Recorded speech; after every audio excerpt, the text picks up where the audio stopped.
सुनिए डॉक्टर श्याम सुंदर पराशर जी की अनमोल कथा।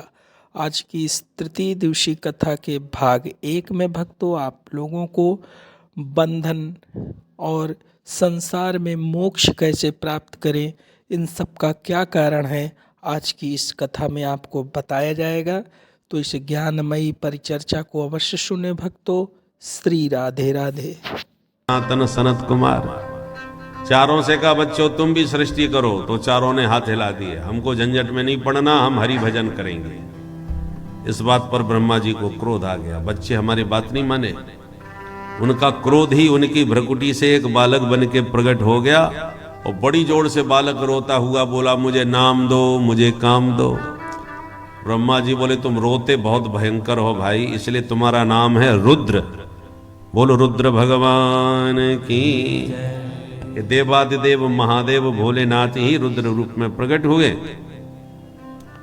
अच्छा, नाम तो दे दिया, अब काम भी बताओ। बोले काम तो इस समय सृष्टि के विस्तार का है, तुम करोगे? बोले हाँ कर देंगे, जरा करके दिखाओ। तो भगवान रुद्र ने भूत प्रेत डाकिनी पिशाचनी तमाम पैदा कर डाली। ब्रह्मा जी बोले बस बस हो गई सृष्टि भाई, इतनी भयानक सृष्टि हमको नहीं चाहिए, तुम शांति से बैठ के भजन करो। बोले बाबा भजन में मस्त, ब्रह्मा जी फिर व्यस्त। अब की बार ब्रह्मा जी ने अपने संकल्प से 10 ऋषियों को प्रकट किया। मरीचि, अत्रि, अंगिरा, पुलस्त, पुलह, क्रतु, भृगु, वशिष्ठ, दक्ष और देवर्षि नारद, ये 10 ऋषि प्रकट हुए। छाया से कर्दम ऋषि को प्रकट किया, वाणी से सरस्वती जी को प्रकट किया। ये संकल्प के द्वारा प्रकट हुए।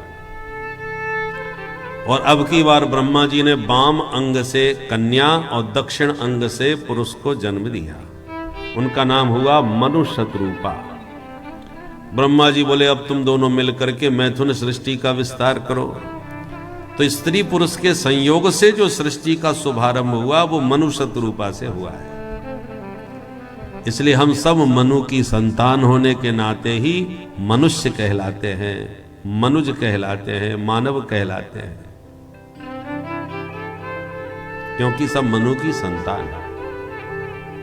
इसलिए जो मनु महाराज को गाली देते हैं वो जाने अनजाने में अपने पूर्वजों को ही गाली दे रहे हैं, क्योंकि हम सबके पूर्वज मनु महाराज हैं, जिन्होंने जीने के लिए एक संविधान बनाया, शास्त्र सम्मत संविधान, जिसका नाम है मनुस्मृति। इसलिए सृष्टि का ये प्रथम संविधान है मनुस्मृति।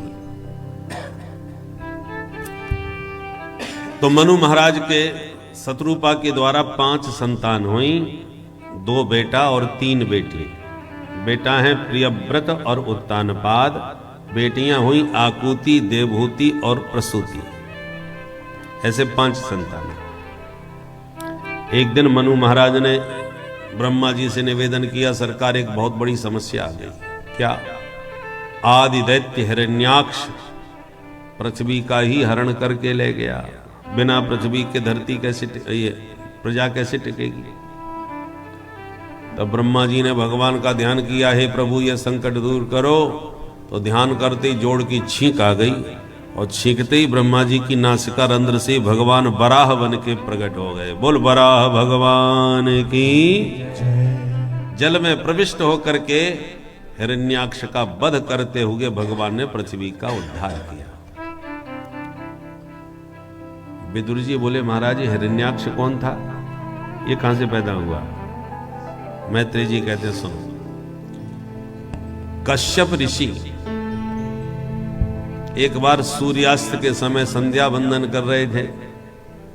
संध्या करते करते शाम के वक्त उनकी पत्नी, जिसका नाम था देवी दिति, वो काम से पीड़ित होकर के पति से रति याचना करने लगी। कश्यप जी ने कहा सुनो देवी, ऐसा घोर तमा बेला घोराणाम घोर दर्शना। ये बहुत खतरनाक समय है। सूर्यास्त का जो समय होता है ये भगवान रुद्र का समय होता है। सायंकाल का समय भोले बाबा का। भोले बाबा रुद्र गणों के साथ विचरण करते हैं। तो शाम और देवताओं की पूजा सवेरे सुबह, और भोले बाबा की पूजा सायंकाल के समय करनी चाहिए। शाम की पूजा से भोले बाबा जल्दी खुश होते हैं, क्योंकि उस समय वो घूमते हैं और पूजा करते भक्तों को देखते हैं तो खुश होते हैं। शाम का वक्त संध्या पूजा करने का ही होता है। 4 काम तो बिल्कुल नहीं करने चाहिए। कौन कौन से? आहारम मैथुनम निद्राम स्वाध्यायच विशेषतः। सूर्यास्त के समय भोजन नहीं करना चाहिए, आहार नहीं करना चाहिए, और सूर्यास्त के समय घर में नहीं सोना चाहिए। भोजन करोगे शाम को तो रोगी बनोगे, घर में सोओगे तो घर में दरिद्रता का वास होगा, और शाम के वक्त यदि पढ़ोगे लिखोगे तो जो भी कुछ पढ़ोगे लिखोगे सब विस्मृति हो जाएगी, सब भूल जाओगे। इसलिए शाम को अध्ययन नहीं करना चाहिए, और शाम के वक्त सहवास भी नहीं करना चाहिए, क्योंकि शाम को जो भी स्त्री गर्भवती होगी उसके दुष्ट संतान पैदा होती है। इसलिए 4 काम निषिद्ध हैं। पर दिति ने जब अपने पति से शाम के वक्त ही रति याचना करी तो फिर कश्यप जी को अपनी पत्नी का मनोरथ पूर्ण करना पड़ा। जब दिति का कामज ज्वर शांत हो गया तब दिति को पछतावा हुआ कि स्वामी मेरे से आज बड़ी भूल हो गई। कश्यप जी ने कहा भूल हुई है तो परिणाम भोगने को तैयार रहो। अच्छा क्या परिणाम होगा इसका?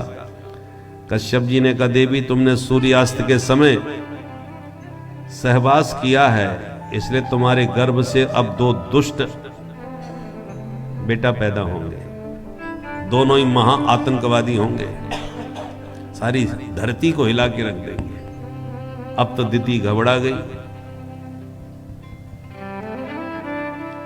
उसने 100 वर्षों तक बच्चों को जन्म ही नहीं दिया।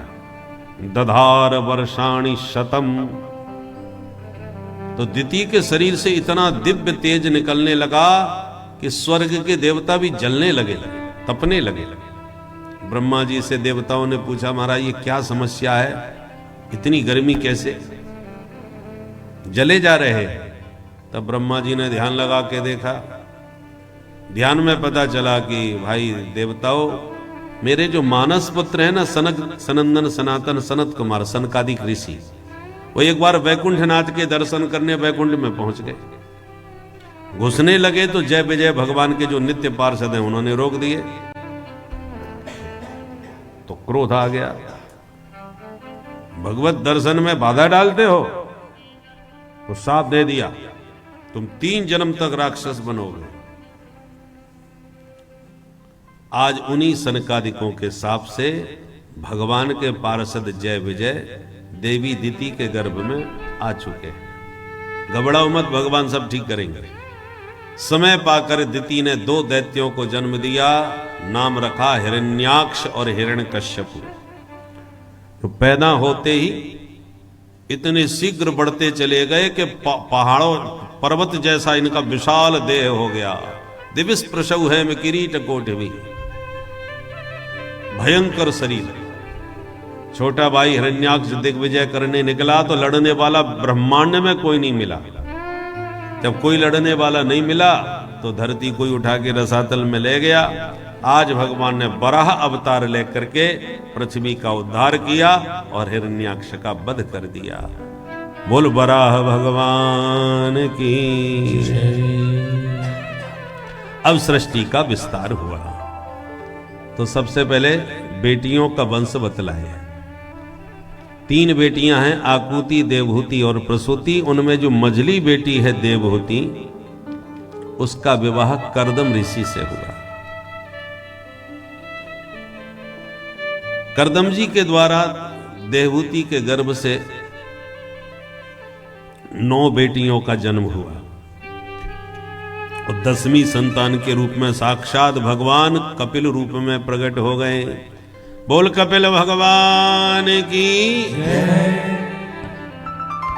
भगवान का अवतार हुआ है ये जानकर ब्रह्मा जी स्वयं दर्शन करने आए। तो जब ब्रह्मा जी दर्शन करने जा रहे थे तो उनके जो 10 ऋषि पुत्र थे उन्होंने कहा पिताजी हम भी चलें। बोले हाँ तुम लोग भी चलो। तो अपने बच्चों को साथ में लेके आए। ऋषि कुमारों को। नारद जी बचपन से ही घुमक्कड़ थे, घूमते फिरते बहुत थे, तो वो कहीं घूमने निकल गए थे। बाकी 9 ऋषि ब्रह्मा जी के साथ में हैं और कपिल भगवान के दर्शन किए। पर जब चलने लगे वापस तो कर्दम जी ने निवेदन किया ब्रह्मा जी से कि सरकार, आपके साथ में है 9 बेटा और मेरे घर में है 9 बेटी, बहुत बढ़िया जोड़ा बन जाएगा महाराज, ना कहीं आपको भटकना पड़ेगा ना हमको। ब्रह्मा जी भी खुश हो गए। शुभस्य शीघ्रम, बहुत अच्छा विचार है, तुरंत करो। तो ब्रह्मा जी के जो ऋषि पुत्र थे उनके साथ कर्दम जी ने अपनी 9 बेटियां यथा योग्य ब्याह दी। सबसे बड़ी बेटी का नाम था कला देवी, जिनका विवाह मरीचि मुनि से हुआ। कर्दम जी की दूसरी बेटी का नाम था अनसुईया, जिसका विवाह अत्रि मुनि से हुआ। तीसरी बेटी थी अरुंधति, जिनका विवाह वशिष्ठ जी से हुआ। चौथी बेटी थी ख्याति, जिनका विवाह भृगु जी से हुआ। शांति का विवाह अथर्वण जी से, क्रिया का विवाह क्रतु ऋषि से, हविर्भू का विवाह पुलस्त ऋषि से। ऐसे 9 बेटियों का विवाह करके विदा कर दिया। अब घर में केवल मैया बेटा, बेटियां ससुराल गईं और कर्दम जी बोले देवी अब बेटा तुम्हें हो गया, अब हमारी जिम्मेवारी खत्म, हम चले भजन करने। तो कर्दम जी तपस्या करने निकल गए। अब घर में केवल माता देवहूति और उनके बेटा भगवान कपिल, 2 ही सदस्य रह गए। अब कपिल भगवान तो हमेशा ध्यान में बैठे रहते हैं घर में, और देवहूति मां बेचारी बोर होने लगी। कल तक 9 बेटियों की किलकारियों से घर आंगन एकदम चहकता रहता था, आज एकदम सन्नाटा, कोई नहीं घर में। पति तपस्या करने लगे, बेटियां ससुराल चले गई और बेटा ध्यान में बैठा है। और माताओं को कोई बातचीत करने वाला ना मिले तो आधी बीमार तो वैसे ही हो जाती है। तो देवहूति बेचारी बड़ी बोर होने लगी घर में। एक दिन अपने बेटा के पास आई, बेटा कपिल, माने भगवान ने स्वागत किया, आई माता जी, आसन दिया, कहो कैसे आए। बोले बेटा एक बात पूछना चाहती हूं। बोले पूछो। बोले निर्विण्णा नितराम भूमन असत इंद्रिय तर्षणा येन संभाव्य मानेन प्रपन्नांधं तव प्रभो प्रपन्नांधं तव प्रभो। हे प्रभु, मैंने अपने जीवन में सारे सुख भोगे। सम्राट मनु की बेटी बनी, राजमहलों में बड़े लाड़ प्यार से पली। कर्दम जैसे तपस्वी संत की पत्नी बनी, जिसने मुझे कामक विमान में संसार के सर्वोच्च दिव्याति दिव्य सुखों को मुझे प्रदान किया। कपिल तेरे जैसा बेटा हुआ, अनसुईया जैसी बेटी हुई, भृगु वशिष्ठ जैसे दामाद मिले, सब प्रकार से परिपूर्ण हूं।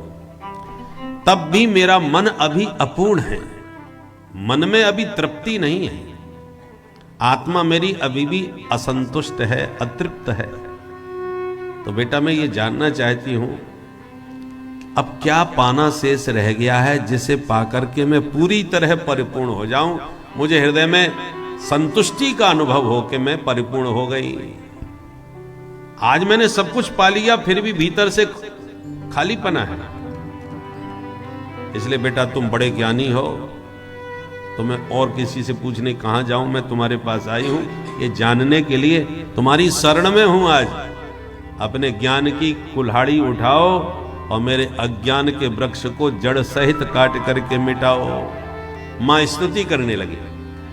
तम त्वागताहं शरणं शरण्यं, त्वागताहं शरणं शरण्यं, स्वभृत्य संसार तरो कुठारं, स्वभृत्य संसार तरो कुठारं, जिज्ञासयाहं प्रकृते पुरुषस्य, जिज्ञासयाहं प्रकृते पुरुषस्य,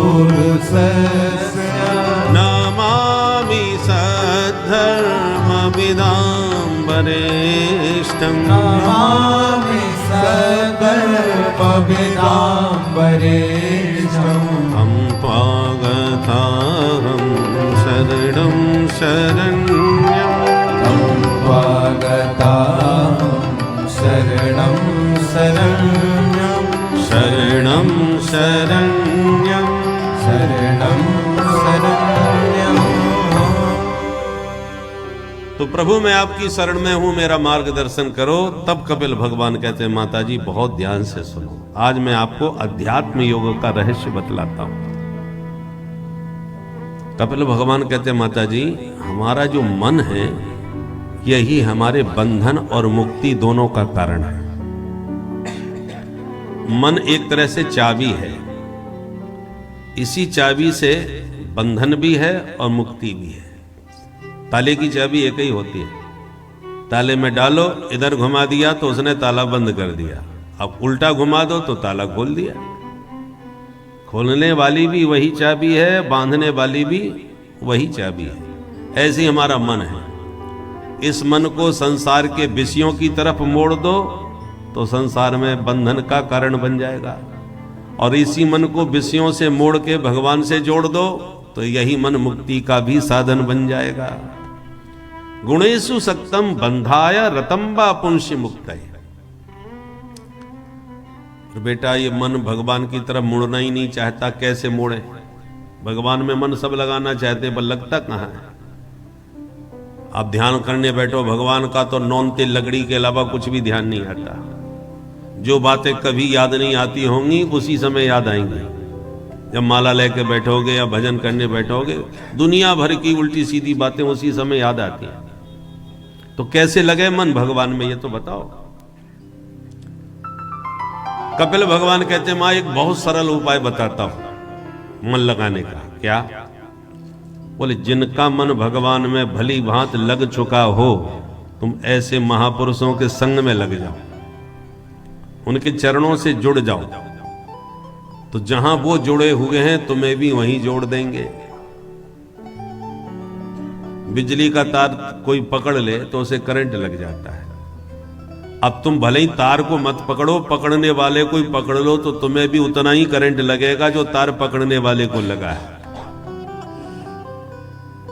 तार का करंट व्यक्ति में आया जिसने पकड़ा, अब तुमने व्यक्ति को पकड़ा तो समझ लो तार को ही पकड़ लिया। एक ही बात है।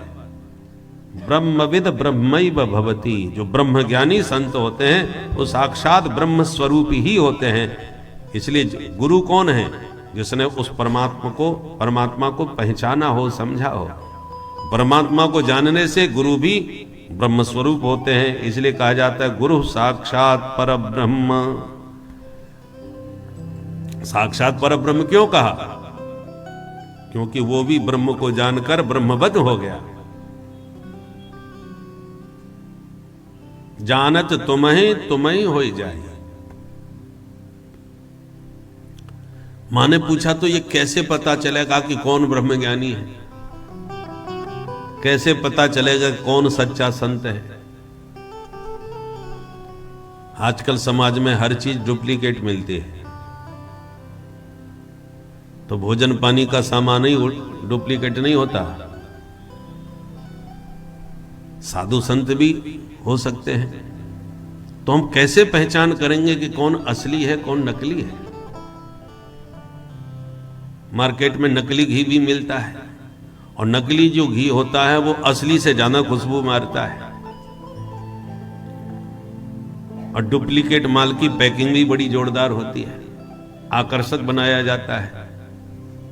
ऐसे ही साधु संतों में केवल आज की बात नहीं, उस जमाने में भी रावण साधु बन के ही आया था हरण करने के लिए। काल नेम भी साधु बन के आया था हनुमान जी को छलने के लिए। तो साधु की पहचान क्या है? कपिल भगवान कहते हैं 5 लक्षण हम बतला रहे हैं, उन लक्षणों से ही साधु को पहचानो। कौन कौन? तितिक्षवः कारुणिका सुहृदः सर्वदेहिना अजात शत्रव शांता साधव साधु भूषणा। ये साधुओं के 5 आभूषण हैं असली। पहला, तितिक्षवः, साधु सहनशील होता है।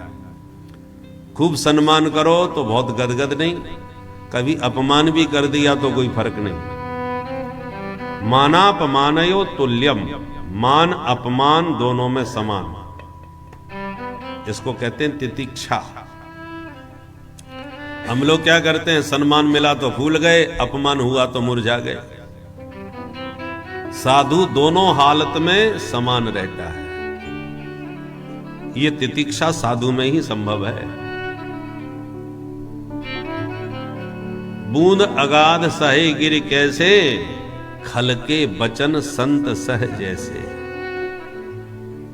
दुष्ट लोग संतों को भला बुरा बोलते रहते हैं, महात्मा मुस्कुरा करके सुन के चल देते हैं। अपमान के शब्द सुनना सरल बात नहीं है, शब्द की चोट बड़ी गहरी होती है। केवल संत ही है जो उसको सहन कर लेते हैं। ये सहिष्णुता, ये सहनशीलता साधु में ही होती है। दूसरा लक्षण है कारुणिका, उनमें करुणा बहुत अधिक होती है। कोई कितना भी बड़ा अपराध कर दे, परंतु आर्त होकर के साधु के चरणों में गिर जाए, साधु तुरंत क्षमा कर देते हैं। उनके हृदय में तुरंत करुणा जागृत हो जाती है। हृदय के बड़े पवित्र निर्मल होते हैं, ऊपर से भले ही कठोर लगते हो। नारिकेल समाकारम, नारियल की तरह होते हैं। नारियल ऊपर से बहुत कठोर होता है, भीतर एकदम पानी पानी। साधु का भी स्वरूप ऐसा ही होता है। पुराणों में बहुत से प्रसंग है कि महात्मा ने शाप दे दिया, जा तू हाथी बन जा, तू मगर बन जा, तू सांप बन जा। ऐसे बहुत से साधु बात बात पर शाप दे देते। तो फिर आप कैसे कहोगे कि ये सहनशील हैं? ये तो शाप दे देते हैं। तो जो शाप देते हैं वो क्या साधु नहीं है? नहीं, वो भी साधु है। आपने हजारों शाप की बातें सुनी होंगी शास्त्रों में, पर एक भी प्रसंग ऐसा नहीं होगा कि संत ने जिसे शाप दिया हो उसे परिणाम में भगवान न मिले हो। साधु ने जिसे शाप दिया वो शाप उसे भगवान से मिलाने वाला होता है। तो जो शाप भगवान से मिला दे वो शाप कहां रहा? इससे तो तुम्हारा कल्याण ही हुआ। भाई, डॉक्टर के हाथ में भी चाकू होता है ऑपरेशन करते समय, और डाकू के हाथ में भी चाकू होता है। और डाकू का चाकू प्राण लेने के लिए होता है, डॉक्टर के हाथ का चाकू आपके प्राण बचाने के लिए होता है। दोनों में अंतर है, भावों में भेद है। ऐसे ही साधु यदि क्रोध करता है तो उसका क्रोध कल्याणप्रद होता है, परमात्मा से मिलाने वाला होता है। तो वो क्रोध कल्याणप्रद है तो घाटा क्या है? जिन परमात्मा को पाने के लिए जन्म जन्मांतर साधना करना पड़ता है, और साधु का साप तुम्हें डायरेक्ट भगवान से मिला दे तो क्या घाटा है? तो साधु का हृदय बड़ा करुणा से पूर्ण होता है। और सुहृदः सर्वदेहिना, प्रत्येक शरीरधारी को साधु अपना संबंधी मानता है, अपना रिश्तेदार, अपना परिवार मानता है। वसुधैव कुटुंबकम, पूरी वसुधा, पूरी धरती के प्राणी मेरा कुटुंब है, मेरा परिवार है। ऐसा विराट हृदय साधु का होता है। वो सबको अपना समझता है, पराया उसे कोई नहीं दिखता। इसलिए वो अजात शत्रु होता है। अजात शत्रु माने वो स्वप्न में भी कभी किसी को अपना दुश्मन नहीं मानता, कोई उसका शत्रु नहीं। मानने वाले उसे भले ही शत्रु माने, पर वो हृदय से किसी को अपना शत्रु नहीं समझता। क्यों नहीं समझता? क्योंकि सब में उसे अपने प्रभु का दर्शन होता है। सिया राम मैं सब जग जाना। जब जगत के समस्त जीवों में हरि का दर्शन होगा तो वो बैर किससे करेगा? जैसे ये शरीर हमारा है, ये ज्ञान तो हम सबको है, चाहे हाथ कहो तो हमारा, पैर कहो तो हमारा, पेट कहो तो हमारा, सिर कहो तो हमारा। अंग के नाम अलग अलग हैं, अंगों के नाम अलग अलग हैं, पर ये सारे अंग मिला के जो हमारा शरीर है वो पूरा का पूरा हमारा है। अब पैर में दर्द हो तो हमें दर्द है, पेट में दर्द हो तो हमें दर्द है, सिर में दर्द हो तो हमें दर्द है, क्योंकि हमारा ही तो पूरा शरीर है। अब कल्पना करो यदि शरीर के अंग आपस में लड़ मरे, हाथ पैर में लड़ाई हो जाए, तो आप किसका पक्ष लोगे, हाथ का कि पैर का? पैर में चोट लगेगी तो भी दर्द आपको ही होना है, हाथ में चोट लगी तो भी दर्द आपको होना है। आप किससे बैर कर सकते हैं? कोई अपने शरीर के अंग से बैर कर सकता है क्या? भले ही वो कितना भी आपको सतावे। कई बार होता है भोजन करते समय जीभ कट जाती है, सबका अनुभव होगा लगभग। अब जीभ कट गई, आप मुंह पकड़ के बैठ गए, किसी ने कहा क्या हो गया भाई, भोजन क्यों नहीं कर रहे? बोले साहब जीभ कट गई हमारी। अरे किसने काटी? आप बोले दांतों ने काट दी। अब अगला व्यक्ति आपको आपके ही दांतों के विरुद्ध भड़काने की कोशिश करे कि तुम्हारे दांत बड़े दुष्ट हैं भाई, हैं? वो बेचारी अकेली इकलौती कोमल सी, सुकुमारी सी, प्यारी सी, भोली भाली जिह्वा, और ये दुष्ट बहुसंख्यक 32 संख्या में चारों तरफ से उसको घेर के खड़े हैं, और मौका मिला नहीं कि उस बेचारी पर हमला किया नहीं। आप बोले भाई साहब बिल्कुल ठीक कह रहे हो, 5 बार ऐसी पहले भी कट चुकी है। अच्छा, इसका मतलब उस बेचारी से बहुत दिनों से ये अत्याचार हो रहा है, उखाड़ के फेंक दो इन दांतों को। कितना भी जोशीला आपको भाषण मिल कोई दे तो क्या आपको अपने दांतों पर क्रोध आ जाएगा? बिल्कुल ठीक कह रहे हो, आज इनको हम देखते हैं। और आप अपने दांत तोड़ना चाहो तो कौन रोकने वाला है? चाहे जितनी पिटाई करो, कोई रोकने वाला? आप सामर्थ्यवान हैं, दांतों को तोड़ सकते हो, पर क्या कोई एक भी दांत तोड़ता है? 50 बार भी जीभ कट गई हो दांतों से, फिर भी किसी ने एक भी दांत तोड़ा क्या? कोई नहीं तोड़ता, क्योंकि इतना विवेक हम सबके पास है कि दुष्ट सही चाहे कैसे भी सही, बुरे भले हैं तो हमारे ही दांत। तोड़ देंगे तो दर्द हम ही को होना है, किसी दूसरे को थोड़ी होगा भाई। तो जिह्वाम क्वचित संदसिति तो ददवी तद वेदनायाम कतमाय कुप्पेत। तो जो ज्ञान आपको अपने शरीर में है, यही ज्ञान विराट रूप से संतों को पूरे संसार में हो जाता है कि सज्जन हो दुर्जन हो सब अपने हैं। तो किसी से भी कोई कष्ट पहुंचता भी है साधु को, तो वो उसमें भी अपने प्रभु का अंश देख करके कभी भी हृदय से किसी से शत्रुता का भाव मन में नहीं लाता। निज प्रभु में देखे जगत कहीं सन करे विरोध। किसी से विरोध कैसे करें? ये ज्ञान विज्ञान साधु के हृदय में होता है, इसलिए साधु से हो ये न कारज हानि। वो स्वप्न में भी कभी किसी को हानि नहीं पहुंचा सकता। यदि क्रोध भी करेगा तो क्रोध का परिणाम भी उसके कल्याण में होगा, अहित नहीं कर सकता। और वो सदैव शांत स्वभाव में रहता है, शांत स्थिति में रहता है। ये 5 लक्षण जिनमें घटे वे असली साधु हैं, चाहे वो किसी भी जगह हो, किसी भी वेश में हो। इन लक्षणों से आप साधु को पहचानो, क्योंकि बाह्य आवरण तो कोई भी बना सकता है, ये लक्षण प्रकृतिगत माने स्वभावतः उसके भीतर होने चाहिए, दिखने चाहिए। ऐसे संत यदि आपको मिल गए तो संत के मिलने पर भगवंत की प्राप्ति में फिर देर नहीं लगती, क्योंकि संत हमेशा भगवान के गुण गान करते हुए भगवान के चरित्र सुना सुना के तुम्हें भगवान का दीवाना बना ही देंगे। सताम प्रसंगान मम वीर्य संविदो, सतां प्रसंगान मम वीर्य संविदो, भवन्ति हृत कर्ण रसायना कथा, भवन्ति हृत कर्ण रसायना कथा, तज्जोषणादा स्वपवर्ग वर्त्मनि, तज्जोषणादा स्वपवर्ग वर्त्मनि, श्रद्धारतिर्भक्तिरनुक्रमेष्यति, श्रद्धारतिर्भक्तिरनुक्रमेष्यति, अनुक्रमेष्यते तां प्रसंगा मम वीर्य संविदो सतां प्रसंगान् मम वीर्य संविदो मम वीर्य संविदो मम वीर्य संविदो। संतों के मुख से भगवान की कथा जब बार बार सुनोगे तो भगवान की महिमा सुनते सुनते आप भी भगवान के दीवाने हो जाओगे।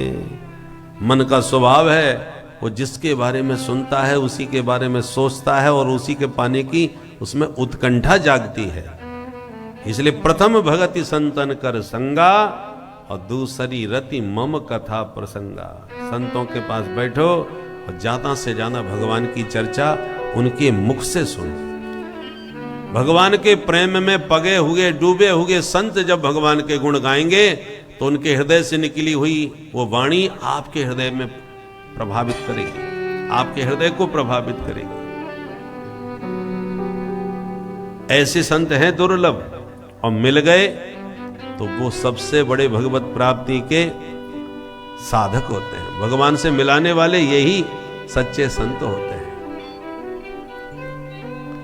भक्त भी 3 प्रकार के होते हैं। जो भगवान को सिर्फ मंदिर की मूर्ति में ही मानते और जानते और देखते हैं वो सामान्य भक्त होते हैं। पर संतों में भी साक्षात भगवान का ही दर्शन करते हैं वो मध्यम होते हैं।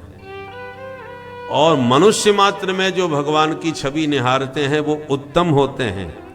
और पशु पक्षी कीट पतंग में भी जो भगवान को देखते हैं वो सर्वोत्तम होते हैं।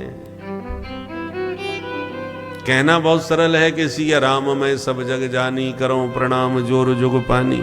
हम रोज गा रहे हैं पर गा रहे हैं, जान रहे हैं, पर उस स्थिति में अभी है नहीं।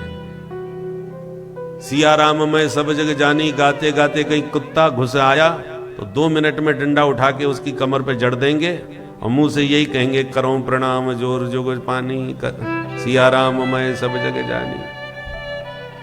बहुत अंतर है कहने में और उस स्थिति में पहुंचने में। अष्टांग योग का वर्णन किया। यम नियम आसन प्राणायाम प्रत्याहार धारणा ध्यान और समाधि, योग के ये 8 अंग हैं। इसको अष्टांग योग कहते हैं। भगवान का ध्यान चरणों से करना चाहिए और एक एक अंग का ध्यान करते करते मुखार बिंद पर दृष्टि एकाग्र करना चाहिए। ध्यान की विधि बतलाई और जीव मां के गर्भ में कैसे आता है और फिर उस धीरे धीरे मां के गर्भ में कैसे पुष्ट होता है उसका वर्णन कपिल भगवान ने किया। कललम त्वेक रात्रेण पंचरात्रेण बुधबुधम। बालक मां के गर्भ में धीरे धीरे पल्लवित होता है। 3 महीने का जब होता है तब वो बालक है कि बालिका है उस रूप में परिणत होकर के कुक्षौ भ्रामति दक्षिणे, दक्षिण कुक्षी में आ जाता है। फिर धीरे धीरे जरा से आवृत होकर के उसको भूख प्यास लगने लगती है, सुख दुख की अनुभूति होने लगती है। माँ के द्वारा प्राप्त भोजन को वो नाभि मार्ग से आप्यायनी नाड़ी से ग्रहण करने लगता है। माँ के द्वारा खाने पीने की उस समय बहुत अधिक अभिरुचि बढ़ जाती है तो कोई तीक्ष्ण भोजन यदि माँ कर ले तो सर्वांगोत्थित वेदना, बालक के उस कोमल शरीर का स्पर्श करते उसके शरीर में भयंकर छटपटाहट होने लगती है।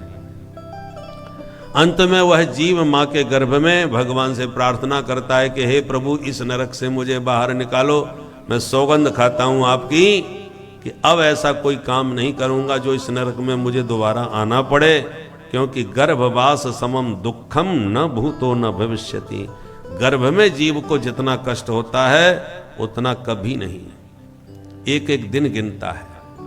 तो भगवान कृपा करके फिर जीव को मां के गर्भ से बाहर करते हैं और बाहर आते ही ये सब भूल जाता है। जो जो बड़ा होने लगता है मैं और मेरे में फंसने लगता है, ये मेरे हैं ये पराये हैं, और धीरे धीरे मोह ममता के जाल में इतना बंध जाता है कि आए थे हरि भजन को ओटन लगे कपास। भगवान को बहुत सारी प्रतिज्ञाएं की थी कि मैं ये करूंगा मैं वो करूंगा, पर बाहर निकल के सब भूल जाता है। और जीवन पर्यंत नौनते लकड़ी में और मोह के बंधनों में भागम भाग इधर से उधर भटकता रहता है और हरि का पूरी तरह विस्मरण करे, बिल्कुल पूरी तरह भगवान को भूल जाता है। और फिर मृत्यु का जब सामना आता है तब घबराता है कि अरे जिस काम के लिए आया तो वो तो सब कर ही नहीं पाया। फिर पछताएं होत क्या जब चिड़ियां चुग गई खेत। तो कपिल भगवान कहते हैं मां इसी प्रकार से पुनरपि जननम पुनरपि मरणम पुनरपि जननी जठरे शयनम, जीव का ऐसी चक्र चलता है, इसी को कहते हैं भव चक्र। बार बार माँ के गर्भ में आना, जन्म लेना, जीवन के कष्ट सुख दुख सब भोगना, फिर मृत्यु का सामना करना, फिर माँ के गर्भ में आना, ये चक्र ऐसे ही चलता रहता है। जब तक ये जीव भगवान के चरण कमलों का आश्रय पूरी तरह नहीं लेगा तब तक ये भवाटवी के चक्रव्यूह से बचने वाला नहीं है। और मनुष्य शरीर पा करके ही ये बच सकता है, अन्य शरीरों में तो जीव को ज्ञान ही नहीं होता कि कौन भगवान कैसा भजन। मनुष्य के अंदर ये विवेक है, इसलिए मनुष्य शरीर बड़े भाग्य से मिलता है। क्योंकि भाग्यशाली इसलिए मनुष्य होता है क्योंकि इसी शरीर से वो भजन करके इस भव चक्र से बचने का प्रयास कर सकता है। और शरीरों में सामर्थ्य ही नहीं, विवेक ही नहीं, इसलिए बड़े भाग्य मानुष तन पावा सुर दुर्लभ सब ग्रंथन गावा। ऐसा बढ़िया उपदेश कपिल भगवान ने दिया कि मां आनंद मग्न हो गई और बोली बेटा तुम्हारे सारे उपदेश का सार एक ही समझ में आया। जिसकी वाणी में भगवान का नाम विराजमान है वो चांडाल भी होगा तो भी अपना कल्याण कर सकता है, और भले कोई उत्तम कुल का ब्राह्मण ही क्यों ना हो, और भगवान के चरण कमलों से विमुख हो गया तो अपना भी कल्याण नहीं कर सकता तो और किसी का क्या कल्याण करेगा। यों कह करके भगवान के प्रेम में इतना डूब गई माता देवहूति कि प्रभु का स्मरण करते करते उनका शरीर ही सरिता में परिणत हो गया, एक नदी के रूप में प्रवाहित हो गया। और भगवान कपिल भी गंगा सागर जा पहुंचे। सागर ने उत्ताल तरंगों से स्वागत करके स्थान दिया, और आज भी कपिल भगवान गंगा सागर में सागर के मध्य विराजमान हैं। कपिल भगवान के सांख्य दर्शन से हम इस जीवन के कई रहस्यों का उद्घाटन करते हैं। इस जीवन में सत्य क्या है और क्या करना चाहिए, क्या नहीं करना चाहिए, पूर्ण ज्ञान क्या है, ऐसा कौन सा ज्ञान है जिस ज्ञान को प्राप्त करने के बाद किसी और ज्ञान की आवश्यकता नहीं होती है, और सभी कर्म किस प्रकार से ज्ञान की अग्नि में भस्म हो जाते हैं। यह सब परिचर्चा हमें श्री कपिल भगवान जी के और उनकी माँ के संवाद में यह पता चला। इस ज्ञान को विरले ही जान पाते हैं, बहुत ही अद्भुत ज्ञान है। इस ज्ञान को आप अपने जीवन में उतारें और चहु ओर ईश्वर का ही ध्यान करें भक्तों, और उस परम शक्ति से अपने मन को जोड़ें जिससे आपका आत्मबल सर्वोपरि हो भक्तों। श्री राधे राधे। का स्मरण कर लें, फिर आगे की चर्चा करते हैं। अरे पार करेंगे नैया भज कृष्ण कन्हैया, पार करेंगे नैया भज कृष्ण कन्हैया, पार करेंगे तेरी नैया भज कृष्ण कन्हैया, पार करेंगे नैया भज कृष्ण कन्हैया, कृष्ण कन्हैया दाऊ जी के भैया, कृष्ण कन्हैया दाऊ जी के भैया, कृष्ण कन्हैया बंसी बजैया, कृष्ण कन्हैया बंसी बजैया, तेरी पार करेंगे नैया भज कृष्ण कन्हैया, पार करेंगे नैया भज कृष्ण कन्हैया, बाल कृष्ण गोपाल हमारा, बाल कृष्ण गोपाल हमारो, बाल कृष्ण गोपाल हमारो, बाल कृष्ण गोपाल हमारो, ब्रजवासिन को प्राण प्यारो, ब्रजवासिन को प्राण प्यारो, अरे नंद महल को छैया भज कृष्ण कन्हैया मन को छैया भज कृष्ण कन्हैया तेरी पार करेंगे नैया भज कृष्ण कन्हैया पार करेंगे नैया भज कृष्ण श्री कन्हैया राधे जगन्नाथ भगवान की जय हो।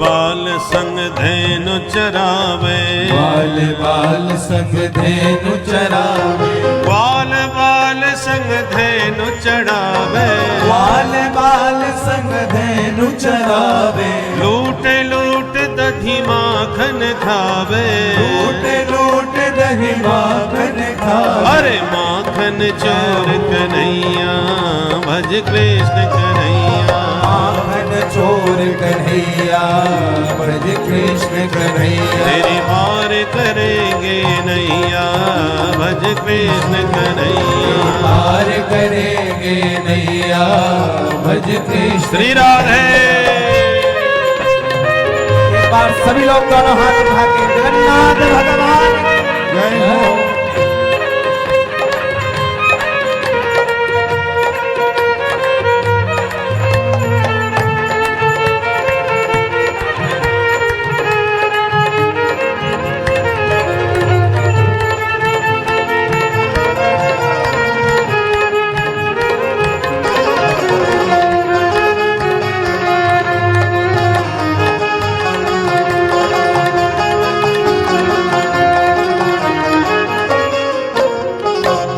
गोपिन के संग रास रचाया गोपिन के संग रास रचाया गोपिन के संग रास रचाया गोपिन के संग रास रचायो कामदेव यन मार भगायो कामदेव यन मार भगायो अरे कालिया नागन थैया भज कृष्ण कन्हैया कालिया नागन भैया भज कृष्ण कन्हैया तेरे पार करेंगे नैया भज कृष्ण कन्हैया पार करेंगे नैया भज कृष्ण श्री कन्हैया। राधे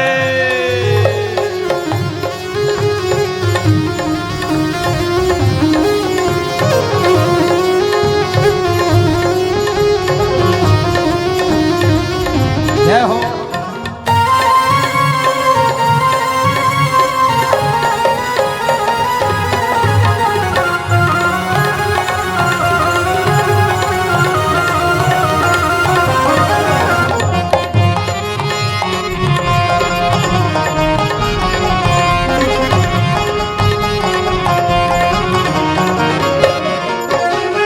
भक्त सुदामा चावल लाए भक्त सुदामा चावल लाए मित्र सुदामा चावल लाए मित्र सुदामा चावल लाए प्रेम सहित हरि भोग लगाए प्रेम सहित हरि भोग लगाए प्रेम सहित हरि हृदय लगाए प्रेम सहित हरि हृदय लगाए अरे कह कर भैया भैया भज कृष्ण कन्हैया भैया भैया भज कृष्ण कन्हैया तेरी पार करेंगे नैया भज कृष्ण कन्हैया पार करेंगे नैया भज कृष्ण श्री कन्हैया। राधे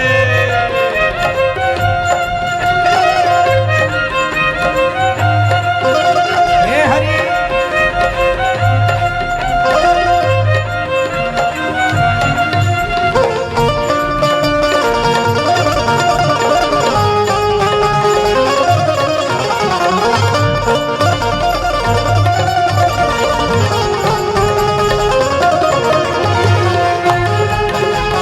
राधे राधे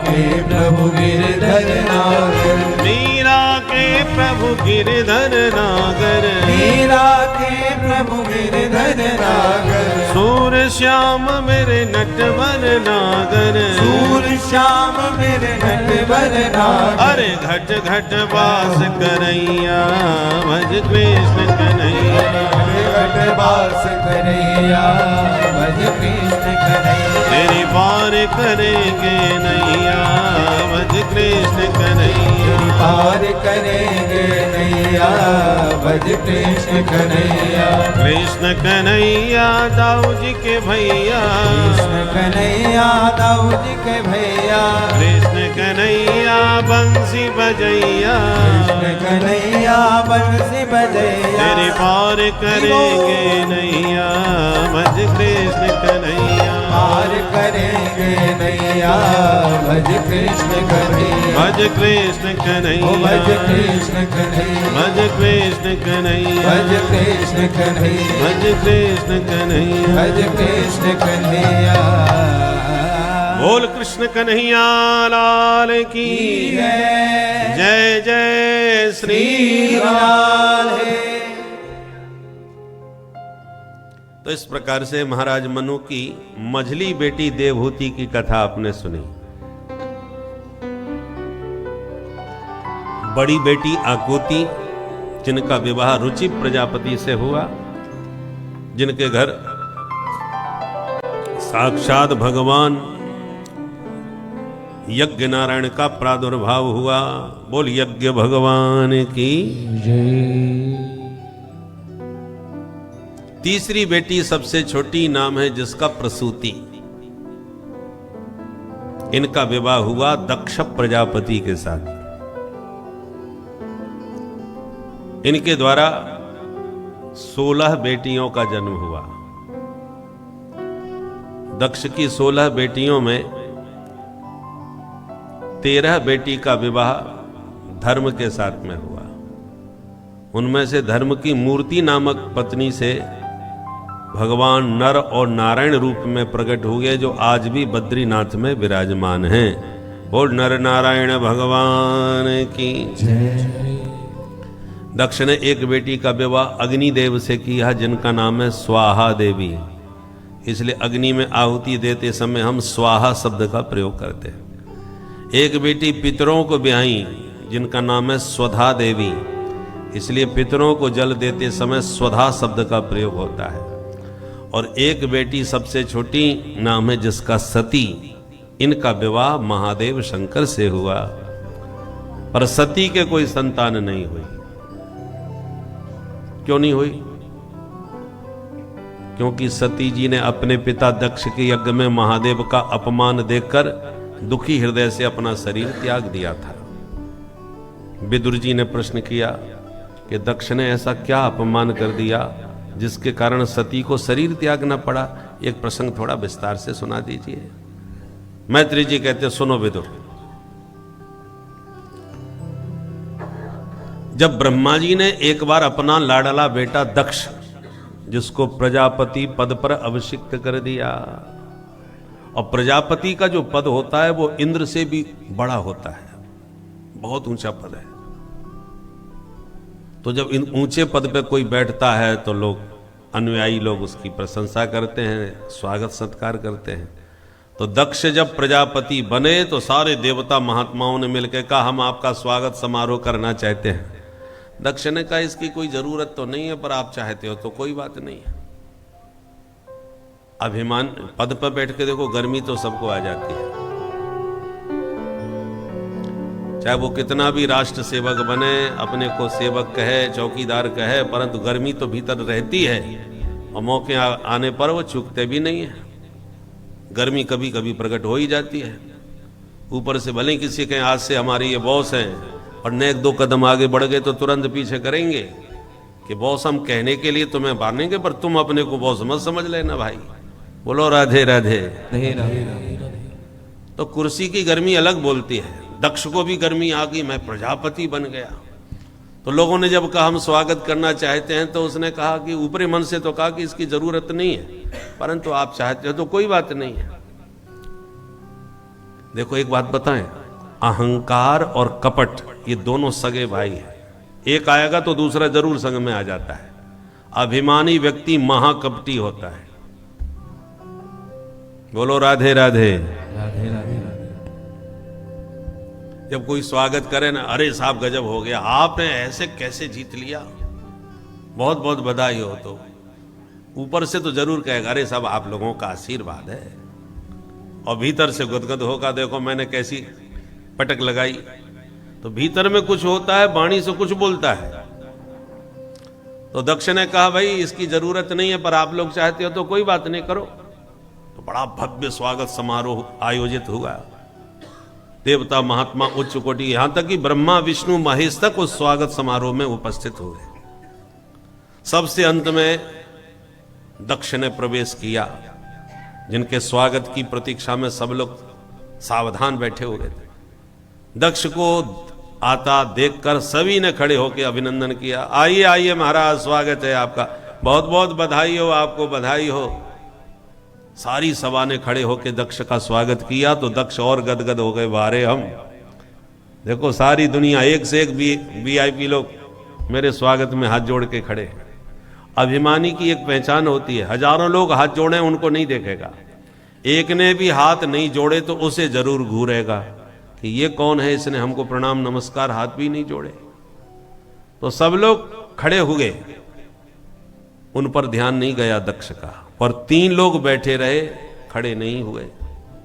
तो दक्ष ने अपने मुख्य सिंहासन पर पहुंचते ही देखा ये 3 लोग वहां कौन बैठे हैं, मेरे स्वागत में खड़े नहीं हुए, और बाकी तो सब खड़े हैं। तो ध्यान से जब देखा तो सबसे पहला ध्यान ब्रह्मा जी पर गया। ओह, ये तो हमारे पूज्य पिताजी हैं। बेटा चाहे जितना बड़ा ऊंचा पद प्राप्त कर ले, पर बाप तो बाप ही होता है। पिताजी बैठे हैं, चलो बैठे रहने दो। फिर दूसरे पर दृष्टि गई तो ये साक्षात श्री हरि नारायण बैठे थे, चलो कोई बात नहीं, ये तो हमारे दादाजी हैं, बैठे रहने दो। तीसरा ध्यान गया तो भगवान शंकर जी को देखते ही मूड खराब हो गया। इस शिव को मैंने अपनी बेटी ब्याही है, इसलिए मैं इसका ससुर हूं, ये मेरा दामाद है, तो ससुर के स्थान ऊपर होता है। इसने खड़े होके मुझे प्रणाम कैसे नहीं किया भाई, बस मूड खराब हो गया। और सिंहासन पर बैठते ही इसने भाषण चालू कर दिया दक्ष ने। श्रूयताम ब्रह्मर्षयो में सहदेवा सहाग्नय साधूनाम ब्रुवतो व्रक्तम नाज्ञानान चमत्सरा। आज सारी सभा सावधान होके मेरी बात सुने। तो सब सावधान हो गए और सब आश्चर्य में भी पड़ गए। कभी सभापति को तो सबसे अंत में बोलना चाहिए, ये तो श्री गणेश में ही बोलना चालू कर दिए, क्या बात है, कोई खास बात होगी, ध्यान से सुनो क्या कहना चाह रहे हैं। दक्ष ने कहा सिर्फ एक बात कहूंगा कि सभ्य समाज में किसी असभ्य व्यक्ति को कभी भूल के भी नहीं बुलाना चाहिए। एक अशिष्ट व्यक्ति के आने से सभा की सारी गरिमा गिर जाती है। तो सब कानाफूसी करने लगे, यहां असभ्य कौन आ गया भाई, एक से एक दिग्गज महात्मा देवता सब बैठे, इनका इशारा किस तरफ है। बड़े लोगों की एक एक बात का लोग अर्थ लगाते हैं। तो दक्ष ने कहा इधर उधर क्या देख रहे हो, ये शंकर तुम्हें दिख नहीं रहा क्या। राम राम राम, सभ्यता तो इसे तब आती जब सभ्य लोगों के साथ बैठे उठे। 24 घंटे तो भूत प्रेतों के संग में घूमता फिरता रहता है, इसको शिष्टाचार कहां से आएगा। मरघट की राख लगाए घूमता है, नरमुंडों की माला पहनता है, इसको छूने का भी धर्म नहीं है, इसके साथ बैठने का धर्म नहीं है। अयंतु लोकपालानाम यशोघ्नो निरपत्रपः, ये महान निर्लज्ज है, हमारे यश को भी मिट्टी में मिला देता है। जो ऐसे उल्टे सीधे वाक्य बोले तो किसी ने धीरे से कहा ऐसे मत बोलो, आपके जमाई साहब हैं, जब आपने अपनी बिटिया ब्याही थी इनको तब ये दोस्त तुम्हें दिखाई नहीं पड़े थे क्या, ये तो शुरू से ऐसे ही हैं। और आग बबूला हो गया, ये मेरा दामाद, अरे कहां मेरी मृगलोचनी बेटी सती, और कहां ये बंदर जैसी आंख वाला शंकर। गृहीत्वा मृगसावाक्षा पाणिम मरकट लोचना, मेरी मृगनयनी बेटी का विवाह इस मरकट लोचन माने बंदर जैसी आंख वाले शंकर से मैंने करवा दिया। मेरी कतई इच्छा नहीं थी, पर मेरे पूज्य पिता ब्रह्मा जी बैठे, इनसे पूछो इन्होंने मुझे विवश कर दिया तो बाप की बात रखने के लिए मुझे अपनी बेटी ब्याहनी पड़ी, नहीं तो मुझे तो इसकी सूरत बिल्कुल पसंद नहीं। अब शंकर जी के बगल में खड़े थे उनके गण नंदीश्वर महाराज, उनका मूड खराब हो गया। भोलेनाथ आपको जवाब क्यों नहीं देते इन्हें, और आप नहीं बोल पाते तो मुझे आदेश दो महाराज, 1 मिनट में इनकी बोलती बंद कर दूंगा। बताओ, आपको बंदर जैसी आंख वाला बता रही है, आपको बुरा नहीं लग रहा? बोले बाबा इशारे में बोले, नंदीश्वर रहने दो बेटा, ये कोई और नहीं है, हमारे ससुर साहब है। और बेटा ससुराल की गाली सबको सुननी पड़ती है, हम भी सुन रहे हैं, थोड़ा आप भी सुन लो, बुरा मत मानो। ससुराल की गालियों का कोई बुरा नहीं मानता। वैसे कोई किसी को गाली दे तो लाल पीले हो जाते हैं, और ससुराल में गाली खा खा के बड़े खुश होते हैं, गदगद होते हैं। नाम ले ले के देवियां गाली देती हैं, कोई बुरा नहीं मानता। बोले बाबा ने कहा जब सब सुनते हैं तो हम भी सुन रहे हैं भैया, बुरा मत मानो। तो नंदीश्वर बेचारा शांत, अब ससुराल वाली बात आ गई तो अब हम क्या कह सकते हैं। अब आपके ऊपर कोई लाल पीला होके आपको गाली दे और आप बड़ी शांति के साथ सुने तो और ज्यादा मूड खराब होता है। दक्ष गाली पर गाली दिए जा रहे हैं, भोले बाबा बड़ी शांति से बैठ के सुने जा रहे हैं, तो दक्ष का क्रोध बढ़ता ही चला गया और अंत में गाली देते देते भगवान भोलेनाथ को शाप ही दे दिया दक्ष ने। मैं शिव शंकर को शाप देता हूं, आज के बाद किसी भी यज्ञ में इसको कोई भाग न दिया जाए। जब शाप दिया तो नंदीश्वर से अब बर्दाश्त भी नहीं हुआ। नंदीश्वर भी तिलमिला के खड़े हो गए। ए प्रजापति, पद के मद में महादेव की महिमा बिल्कुल भूल गए क्या? जब से आए हो बड़बड़ाए जा रहे हो। मैं भी तुमको शाप देता हूं दक्ष, तुम्हें बकरे का मुंह लग जाए। बकरा बहुत मैं करता है, अंत में उसी की बलि चढ़ती है। तो दक्ष के पक्ष में भृगु बाबा खड़े हो गए, भृगु ऋषि दाढ़ी पर हाथ घुमा के भृगु जी बोले, ए नंदीश्वर, ये ससुर दामाद की आपसी लड़ाई थी, तू बीच में क्यों बोला? मैं भी शाप देता हूं शिव जी के गण सब पाखंडी हो जाएं। तो शिव जी के सारे गण उग्र हो गए, एकदम खड़े हो गए। हे बुढ़े बाबा, हमको पाखंडी बोलता है? हम भी शाप देते तेरे जैसे चाटुकार ब्राह्मण भिगमंगा हो जाएं, सर्वभक्षी हो जाएं। भोले बाबा ने देखा ये स्वागत समारोह हो रहा है या शाप समारोह हो रहा है। सब एक दूसरे पर शाप दिए जा रहे हैं, तू ये हो जा, तू वो हो जा। भोले बाबा ने कहा सब गड़बड़ हमारी वजह से हुआ है, हमको क्या मालूम था तनिक खड़े न होने से इतना बड़ा बवंडर हो जाएगा। भोले बाबा ने तुरंत अपने गणों को शांत किया, आप कोई बीच में मत बोलो, चलो हमारे साथ। सभी गणों को शांत करके महादेव चले गए कैलाश पर्वत को। बोल शंकर भगवान की जय। मामला वहीं शांत हो गया। एक पक्ष धैर्य का परिचय दे तो थोड़ा मामला शांत हो ही जाता है। तनातनी तो हुई परंतु शांति है। पर दक्ष का क्रोध फिर भी शांत नहीं हुआ, इतनी गाली देने पर भी। कुछ दिन बाद शिव जी को नीचा दिखाने के लिए दक्ष ने गंगा तट हरिद्वार में जाकर एक बहुत विशाल यज्ञ किया। उस भव्य यज्ञ में छोटे से बड़े सारे देवताओं को निमंत्रण कार्ड भेजा, पर महादेव को कोई चिट्ठी पत्री नहीं दी। सारे देवताओं को पता चल गया कि इस यज्ञ में महादेव नहीं बुलाए। तो जितने देवता हैं विमानों में बैठ के कैलाश पर्वत के ऊपर से विमान गड़गड़ाते हुए ले गए। दो प्रेमियों में खटपट हो गए ना, तो तीसरे लोग भी बहुत आनंद उठाते हैं। जब सब देवताओं को पता था कि शिव जी नहीं बुलाए गए, तो क्या जरूरत थी उनकी खोपड़ी से विमान ले जाने की?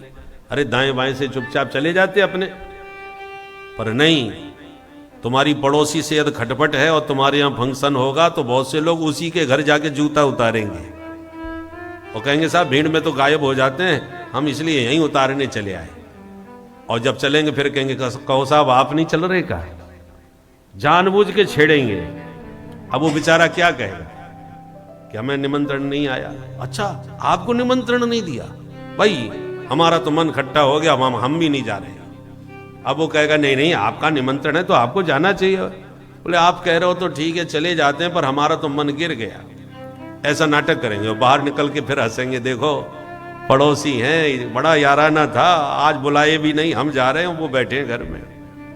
तो तीसरे लोग बड़ा आनंद लेते हैं। दो प्रेमियों में यदि खटपट हो तो सारे देवता जब विमानों से कैलाश पर्वत के ऊपर से गुजरे तो भोले बाबा सब जानते हैं, इसलिए आंख बंद की अपने ध्यान में बैठे हैं। और सती जी को अभी कुछ नहीं मालूम, क्योंकि भोले बाबा ने घर आके बताया ही नहीं कि तुम्हारे पिताजी ने कितनी गाली दी थी, कुछ भी चर्चा नहीं करी। भोले बाबा से हम गृहस्थों को सीखना चाहिए, ससुराल में नेक कसर पड़ जाए तो सारी कसर घर में आके देवी जी पर उतरती है। प्राय हम लोगों का यही स्वभाव होता है। पर धन्य है भोले बाबा, ससुर जी ने भरी सभा में इतनी गालियां दी, फिर भी भोले बाबा चुपचाप घर में आ गए और सती जी से चर्चा तक इस बात की नहीं की। इसलिए सती जी को कुछ नहीं मालूम क्या मामला है। पर कौतूहल बड़ा हुआ, यार सवेरे से इतने विमान कहां जा रहे हैं भाई। मन नहीं माना तो पूछ दिया, हरी बहनाओ बड़ी बंठन के जा रही हो, कहां प्रस्थान हो रहा है। जो देवांगनाएं विमानों में जा रही थी गाती बजाती, उनसे पूछ दिया सती ने। तो ऊपर से विमानों में बैठी सब बोली, अरे बहन तू यहां बैठी है ससुराल में, तेरे मायके में तो तेरे पिता ने कितना जोरदार यज्ञ किया है, हम लोग तो सब वहीं जा रहे हैं, क्या पिताजी ने तुझे बुलाया नहीं। सुन के सती जी के होश उड़ गए, मेरे मायके में महोत्सव है और मुझे पता ही नहीं। बोली अच्छा अच्छा तुम चलो, बस मैं अभी निकल के चले ही रही हूं। ऐसे आश्वासन दे करके सती जी ने उनको तो विदा किया, पर मन में बड़ा द्वंद्व खड़ा हो गया। ये बात क्या है, पिताजी ने हमको क्यों नहीं बुलाया भाई। भोले बाबा तो ध्यान में बैठे हैं, सती ने जाके चरण दबाने चालू कर दिए। भोले बाबा ने नेत्र खोले, बोले क्या बात है देवी। बोले कुछ नहीं भोलेनाथ, पति की सेवा करना पत्नी का धर्म है, मैं तो वही धर्म निभा रही हूं। भोले बाबा ने कहा वो तो ठीक है, पर आज कुछ ज्यादा ही धर्म निभा रही हैं आप। सच बताओ तुम्हारे मन में क्या चल रहा है। जब ज्यादा मस्का लगे तो सावधान हो जाना चाहिए, कुछ ना कुछ बात जरूर है। तो पूछा क्या बात है, इतनी सेवा बड़ी हो रही है आज। तब सती जी ने डरते डरते अपनी बात बड़ी सावधानी से कही। कहा भोलेनाथ तनिक ऊपर देखो, देखो ये जितने विमान जा रहे हैं ना, पता है इस सब आपकी ससुराल में जा रहे हैं, क्योंकि आपके ससुर साहब ने बहुत जोरदार यज्ञ किया है। अब शब्द शैली देखिए, प्राय माताएं अपने मायके की बात बड़ी अकड़ के और अलग ढंग से कहती है। मेरे मायके में मेरे पिताजी ने ऐसा किया, मेरा मेरा शब्द जोड़ती हूँ। पर आज भाषा बदली हुई है सती जी की कि देखो ये जितने विमान है सब आपकी ससुराल में जा रहे हैं भोलेनाथ, क्योंकि आपके ससुर साहब ने बहुत बड़ा यज्ञ किया है। ये भाषा प्रजापतिस्ते स्वसुरस्य सांप्रतम निर्यापितो यज्ञ महोत्सव किल वयं च तत्राभिसराम वामते यद्यर्थितामी विबुधा प्रजन्ते। भोलेनाथ सब समझ गए, मुस्कुरा के बोले देवी मुझे पता है। बोले आपको पता है। बोले हाँ, तो फिर आप तैयार क्यों नहीं हो रहे चलने के लिए। आपकी ससुराल में कार्यक्रम है तो आप नहीं चलोगे क्या। भोलेनाथ ने कहा हाँ जरूर चलेंगे, परंतु कोई निमंत्रण आवे तब न जाएं। कोई निमंत्रण आ गया क्या, कोई चिट्ठी पत्री। तब सती जी घबराई, हाथ जोड़ के बोली देखो महाराज, जब इतने देवताओं को निमंत्रण मिला है तो आपको कैसे नहीं मिलेगा।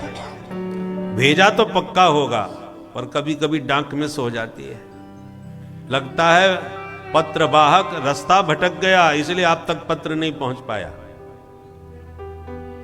तो भोलेनाथ ने कहा देवी हमें पता है, हमको पत्र भेजा ही नहीं है। अच्छा आपको कैसे पता, आप कैसे कह सकते हो कि आपको निमंत्रण नहीं भेजा। तब भोले बाबा ने वो पुरानी कहानी आज सुनाई कि तुम्हारे पिताजी के स्वागत समारोह में गए थे, हम तनिक खड़े नहीं हो पाए, क्योंकि हमारे दाएं बाएं जो बैठे थे वो खड़े नहीं हुए तो हम भी नहीं हुए। परंतु और किसी से तो उन्हें समस्या नहीं हुई, हमसे ही समस्या हो गई। 50 गाली दी हमको, हमने उनको कोई जवाब नहीं दिया, क्योंकि वो तुम्हारे पिताजी थे इसलिए। और लगता है हमने तो उस बात को भुला दिया और तुम्हारे पिताजी अभी भी उस बात को मन में लिए बैठे हैं, इसलिए हमको निमंत्रण भी नहीं दिया, चिट्ठी भी नहीं भेजी हमको। जाते हम अवश्य, पर जहां हमारे जाने से लोगों को हर्ष न हो, आनंद न हो, वहां नहीं जाना चाहिए। इसलिए देवी, ना तो हम जा रहे हैं, और मेरी बात मानो तुम भी वहां मत जाओ। जाने में आनंद तब आवे जब लोग देख करके हमें आनंद से भर जावे, और हमें देखती जिसका मुंह लटक जाए ऐसी जगह जाने से क्या फायदा। आवत ही हर से नहीं, नैनन नहीं सने, आवत ही हर से नहीं, नैनन नहीं सने, तुलसी तहाँ न जाइए, तुलसी तहाँ न जाइए, चाहे कंचन बरसे में, तुलसी तहाँ न जाइए, चाहे कंचन बरसे में, आवत ही हर से नहीं, नैनन नहीं सने, तुलसी तहाँ न जाइए, चाहे कंचन बरसे में, कंचन बरसे में। सोना भी बरस रहा हो तब भी उधर मत जाओ जहां तुम्हारे जाने से लोग प्रसन्न न हो गए। इसलिए देवी, वहां जाने का विचार मन से निकाल दो। अब सती जी को मामला समझ में आया, हाथ जोड़ के बोली, भोलेनाथ बुरा मत मानिए, गलती तो आपकी ही है। अरे सब लोग खड़े हो रहे थे, तनिक आप भी खड़े हो जाते, क्या बिगड़ जाता आपका? आपके ससुर साहब थे, ससुर बाप के बराबर होते। पर जो हुआ सो हुआ, छोड़ो। छोटी छोटी बातों पर नातेदार रिश्तेदार रिश्ते नहीं टूटते। मेरी बात मानो, आप चलो, मैं पिताजी को समझा दूंगी, पिताजी आपसे माफी मांग लेंगे, बात झगड़ा खत्म। परंतु इस बात को अब मन में मत रखो, क्योंकि आप नहीं गए, मैं भी नहीं जाऊंगी, तो जो लोग इकट्ठे होंगे वहां एक ही चर्चा बनेगी कि देखो शिव जी के यहां से कोई नहीं आया, लगता है वो खटपट अभी निपटी नहीं है। बड़े लोगों की एक एक बात पर लोग बहुत चर्चा करते हैं। आप देव नहीं महादेव हैं, तो आपकी आप चर्चा के विषय बनेंगे वहां पर, अच्छी बात नहीं है। आपस की बात आपस में निपटा लेनी चाहिए, समाज में चर्चा का विषय नहीं बनाना चाहिए। भोले बाबा ने कहा, सुनो देवी, कुछ भी हो जाए हम तो वहां नहीं जाएंगे, क्योंकि उनके स्वागत समारोह में गए थे तो साफ समारोह हो गया वहां पर। अब यज्ञ समारोह में जाएंगे तो कहीं युद्ध समारोह ना हो जाए वहां पर, इसलिए हमारा वहां न जाना ही ठीक रहेगा। सती जी ने कहा, आपका अंतिम निर्णय? बोले बिल्कुल पक्का। तो ठीक है, आप मुझे आज्ञा दो, मैं ही चली जाती हूं। भोलेनाथ ने कहा, आपका भेजना हमें उचित तो नहीं लगता, बाकी जो आपकी समझ में आवे सो करो। और यूं कह के बाबा ने तो आंख बंद कर दी। अब सती जी बड़े धर्म संकट में, मेरे ऊपर छोड़ दिया, तो मुझे जाना चाहिए कि नहीं? नहीं नहीं, जरूर जाना चाहिए। इतना बड़ा यज्ञ हो रहा है, सारी दुनिया वहां आ रही है, और आज मेरी सब बहनें आएंगी, बहनोई आएंगे, एक साथ सबसे मिलना जुलना होगा, कितना आनंद आएगा। ऐसा मौका बार बार थोड़ी मिलेगा। मैं तो जाऊंगी। और चल दी। और कुछ दूर जाने के बाद फिर विचार आया, भोले बाबा की बिल्कुल इच्छा नहीं है, उनके बिना अकेली जाऊंगी अच्छा नहीं लगेगा, भोले बाबा भी खुश नहीं होंगे मेरे जाने से। अरे जीवन भर तो इन्हीं के साथ रहना है, 2 दिन हंस खेल के वहां बीत भी जाएंगे तो उससे क्या लाभ। लौट के फिर वापस आ गई। फिर जब मायके की याद आई, अरे माता जी से कितने दिन से नहीं मिली हूं, इसी बहाने मिलना जुलना होगा, तो फिर चल पड़ी। जब मायके की याद आवे तो बाहर को भागे, जब पतिदेव की याद आवे तो वापस लौट आवे। मैत्री जी कहते, निष्क्रामति निर्विशति द्विधाशसा। सती जी बड़ी दुविधा में पड़ गई, निर्णय नहीं ले पा रही कि जाऊं कि न जाऊं। कभी कभी जीवन की ऐसी परिस्थितियां आ जाती हैं कि व्यक्ति निर्णय नहीं ले पाता, मुझे क्या करना है। अंत में सती जी का मायके का पक्ष ही प्रबल हुआ कि मुझे जाना ही चाहिए। वही है सोई जो राम रचि राखा, विधि के विधान को कोई नहीं टाल सकता, चाहे वह स्वयं भगवान ही क्यों ना हो, क्योंकि अपने ही बनाए हुए विधान को भगवान स्वयं नहीं टालते। नियम एक जो उन्होंने बनाया है उसका पालन वह स्वयं करते हैं।